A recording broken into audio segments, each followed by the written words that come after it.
Rohit, the ecstasy of a series win plus you becoming a father, how difficult is it to set aside such emotions and focus on a series in which obviously you're a very important part of the series? So how difficult is it to set aside such emotions? Yeah, see, it is very emotional, but when I'm here, it's only about the team and the game. Of course, when I go back to my hotel, I will try and see what my little daughter is doing. But of course, when I enter the field, it's all about going out there and doing your best. That's the professionalism you got to bring into yourself. There will be a lot of things happening around, your personal life. But of course, that's the challenge that comes with the sport. You got to manage it, and I think it is going to be challenging initially. But again, I've seen a lot of guys handle it pretty well. So I think it will be no different for me. But yes, looking at all that has happened in the last few weeks, pretty exciting times for Indian cricket going forward. No, and series win also. The series win was also a very emotional ride. So you have been a part of it. Yes, of course it was. It was a historical win, as everybody been talking about. For us, it was important to focus on little things. I think throughout the series we did that little things right. If you want to win the series, you can't just look at larger picture. You got to focus on the smaller picture first, and take one game at a time, one single moment at a time. And I think we did that pretty well throughout the series. We focused when we reached Adelaide. We focused on Adelaide, then Perth, Melbourne, and then Sydney. So I think the message was very clear at the start that we got to focus on little things and take one game at a time, one session at a time, I would say. And I think we did that pretty well. That's why we've been rewarded with that series victory. Rohit, this is the first ODI of the year, and it's obviously seen as the World Cup year. So you were asked in Marathi, but still, in terms of the importance in by way of building up to the World Cup and what are your thoughts on that generally, and specifically what do you feel as the vice captain are the slots we need to look at and to get the combination right, because there's hardly any time. May is the World Cup, will be already in January. Yes, absolutely. I think this 13 ODIs that we're going to play before the World Cup, more or less you will see the same squad playing in the World Cup. There will be one or two changes, keeping in mind the form and injury concerns over this next few months. We played a lot of cricket throughout the year, so the injuries are bound to happen, and there will be some concerns about form and fitness. But I don't see there will be any drastic change in the squad. Honestly, looking at the slots, more or less, I think the slots are pretty much taken by individuals.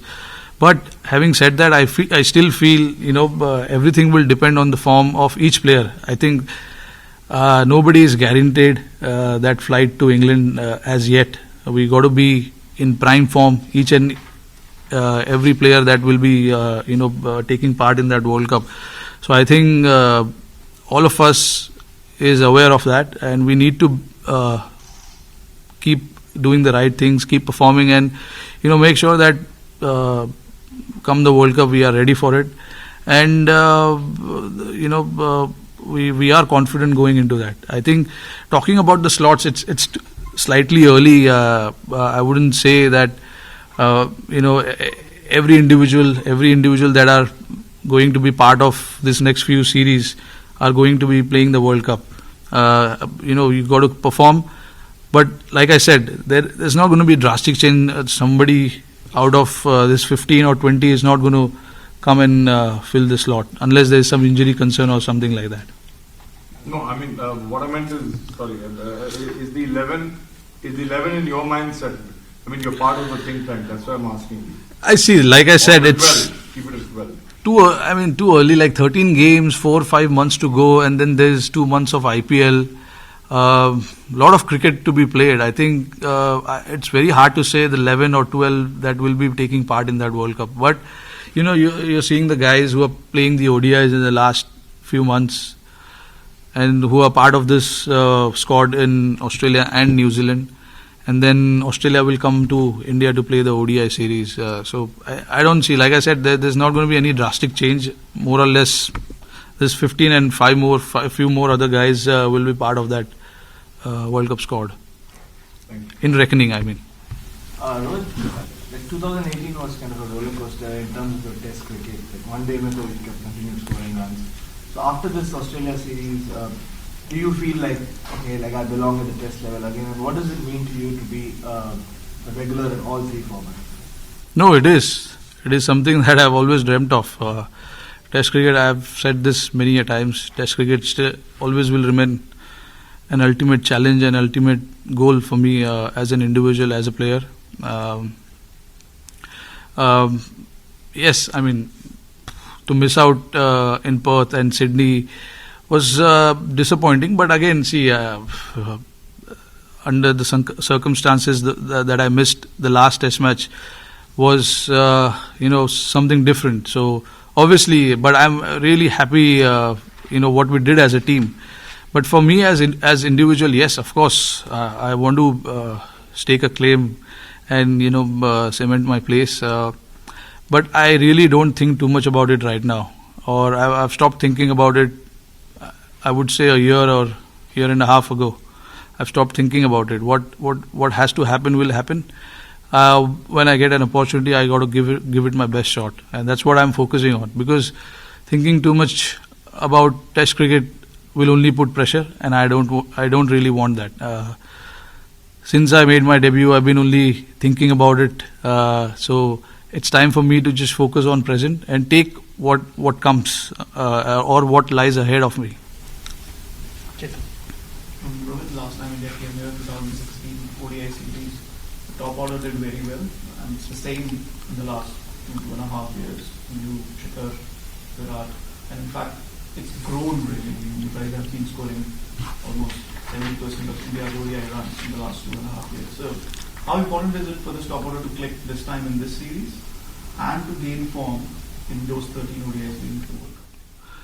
I think it is very important, not just for the top three, but all the 6-7 batters that will be playing. It is important because I always believe that it's not about one or two individuals. It's about 11 of us going and contributing there. So not 11 of us, 7 or 8 batters that will be playing. I think it's important to contribute in whatever way they can. Individuals probably will win you 1 or 2 games, but if you want to win the championship, I think all the batting unit needs to come together, and at some stage they need to put their hand up and say, okay, I'm going to take that challenge and make the team get through the finishing line.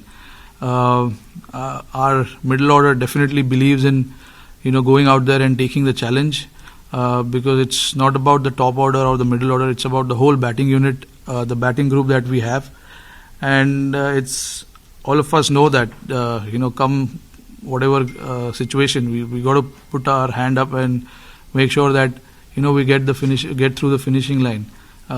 We saw Raidu coming pretty good in the last series we played in India. Dinesh has done reasonably well, and then MS obviously is a key factor going forward, and then there's Kedar, who brings so much to the table with his bowling and with his ability to strike the ball at the end. So all these guys are very, very important, and not to forget Hardik and Jadeja, who will be playing a crucial role with the bat. That finishing touch is very, very important in this format. So I think all these batters will have important role to play. This team believes that it's not about just 1 or 2 individuals. It's about everyone coming together, and there will be times your top order will fail, and the middle order has to take that responsibility, and they know that. And I think they've done that in the last few series that we played in Asia Cup and also in West Indies, against the West Indies in India. So I think they're pretty much ready and they're confident going forward. So pretty good, looking pretty good right now. When Australia's not Mitchell Starc, no Hazelwood, no Cummings, and you have different bowlers, I mean, how does that change the team's sort of outlook about playing Australia when the best bowlers are not there? The bowlers who you haven't faced as much, how does that change the outlook?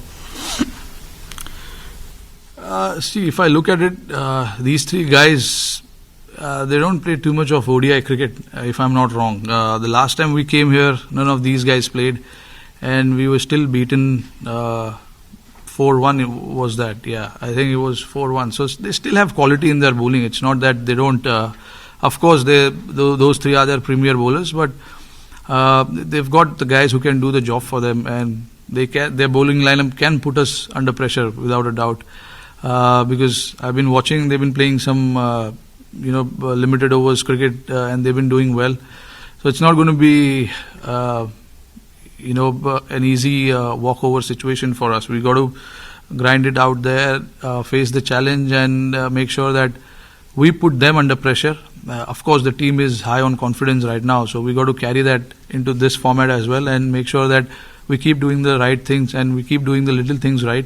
Because looking at the larger picture right now is not something that we are looking at. We got to focus on the small things, make sure that we go home, go to New Zealand from here with high confidence, doing well in all formats. We drew the T20 series, we won the Test series. Now time for us to make sure that we win this ODI series as well and go to New Zealand. Final question, yes. Can I just ask two questions very quickly, just follow up on those?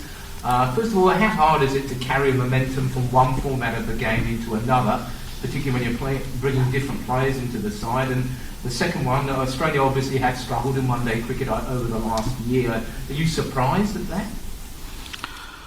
I've not followed a lot of Australian cricket in limited overs format. I've not watched. That's what I meant by not followed. Again, obviously they're missing their few players, but that puts a little bit of pressure on their batting group. But Australia still is a quality team. I strongly believe that because of few individuals who can take the game away from you.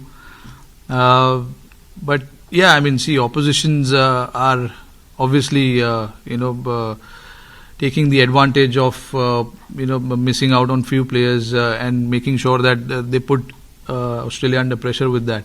Again, I have no doubt in my mind that Australia will really bounce back and try and make sure that they try and show their authority because obviously they're playing in Australia in their home conditions, so it's not going to be that easy, like I said. But we never focus too much on the opposition. We want to focus on what we can do as a team and how we can improve as a team. There will be changes that will happen in opposition camp, but for us it's important that we try and focus on what we need to do as a team and make sure that we build a strong foundation going forward into the World Cup. And what was your just first? Carrying the momentum from Test cricket into it's obviously different formats, different players. Yeah, of course. See, a lot of the guys are now used to it. They know after you got to switch format quite quickly, and these days we play all three formats on the same tour. And a lot of the guys are specially playing guys who are playing for guys who are playing limited overs. They know. They got to switch on from day one as soon as they arrive in the country. But by now, I think most of the guys are used to it, switching formats. Earlier, when it started back-to-back formats, it was slightly tough, but I don't think it's an issue right now. Final question, yeah. How much of a reassuring factor is that MS is still around, as a vice captain, as a leader? What are the things that, how does he inspire and instill that confidence? MS Dhoni? MS Dhoni, yeah. What is the influence that he still has in the team? Yeah, of course. That's without a doubt. Over the years, we've seen what sort of presence he has in the dressing room and on the field. With him being around, there's a sense of calmness around the group, which is very important, I think. And also a bit of help as well to the captain, because he stands behind the stump and, he's captain India for so many years and he's been such a successful captain for India. So him being around with the team always is helpful. And yes, he's like a guiding light, I would say, around the group. And I think also with the batting down the order, getting us through the line, that finishing touch is very, very important. He's finished so many games for us, so that role that he plays is very, very important in terms of his batting. And around the field, like I said, his calmness, his advice, what he thinks about the game, what he thinks about what we should do right now is very, very important. So those kind of things that he does brings a lot on table for us, and his presence around the group is a massive factor for us. Especially when the spinners are around, like. Of course, like Chahal and Kuldeep both are doing really well, and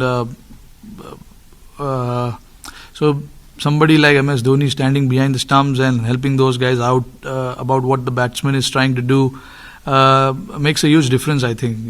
Those guys, when they started playing for India, Chahal and Kuldeep, last year, I think it was 2017, it was in Sri Lanka, they started playing together. And since then, they've done really well for us, whether it's in India or outside India. And one of the reason I would say is MS, because he's guided these two guys really well. In the middle overs, how to keep things tight, the field's placement, and obviously he's helped the captain a lot in the field as well. So I think he's played a massive role. Even since the time he's left captaincy, I think he's played a massive role.